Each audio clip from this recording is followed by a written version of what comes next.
Hey everyone, in this video I'm going to show you how to create one Teams meeting link that has different class times or different starting times. So this is going to be helpful for teachers who have cross-listed multiple course sections into one Canvas course. So for example, I have my 7th grade advanced, 7th grade honors, and then 8th grade honors here.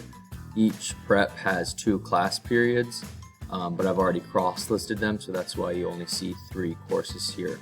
So for this video, I'm going to set up meetings for my physical science classes, and they meet 5th and 6th period.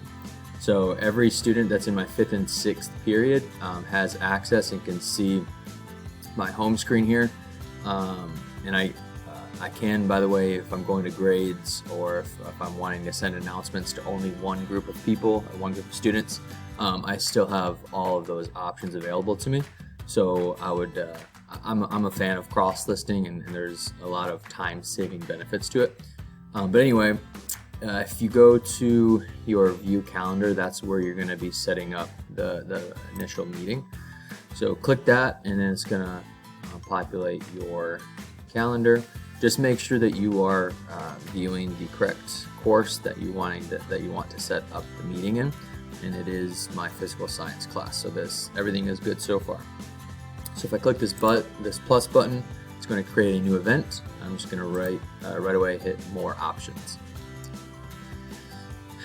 So here's where I'm going to title the event. I'm just going to call it Science Live Meeting. And then to get the Microsoft Teams link, click this V where it says More External Tools, and the Teams meeting pulls right up.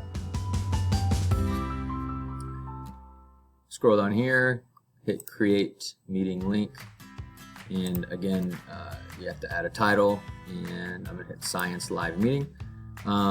These dates and times right here are what I'm going to change in just a minute, so I know those aren't correct, but I think it's okay for right now. So I hit create, and now that link has been made, and it's right there.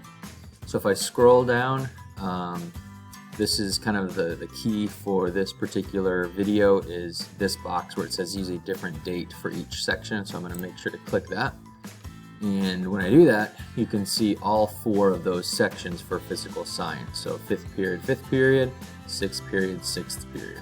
So all you have to do from here is enter the date, which I'm going to do the first day of school for all of them,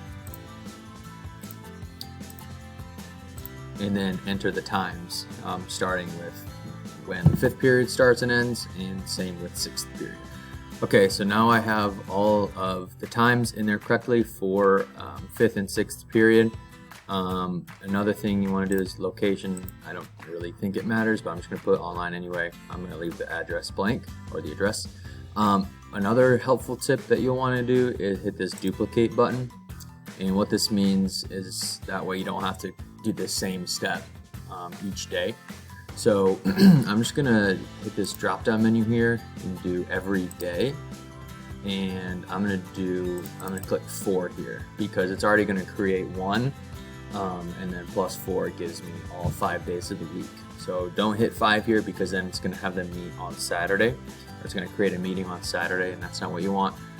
Also, one mistake I made about 30 minutes ago, and it's going to take me a while to fix it, is in this box here, I put like 180 or 190 or something.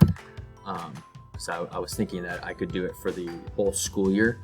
But what I didn't know is that it set the meetings for Saturday and Sunday as well. So obviously we don't want to have those meetings open on the weekends. So I have to go in, and you have to delete each one individually. So I'm having to go delete 190 meetings one by one. So don't do that. What I'll probably do is I'm just going to do every one day for 4 additional occurrences. I'm just going to do this like for the month. So I'm just going to do this 4 different times for each week is essentially what I'm thinking here.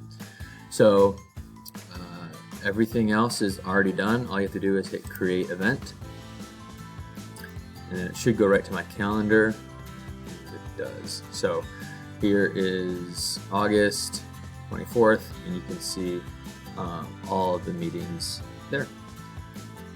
And just to show you that mistake I was talking about earlier, I did the recurring event for like 190 days in my 7th grade advanced classes, and here you can see it's going on Sunday and Saturday. So I'm having to go through and delete every single one all the way through March. So don't do that.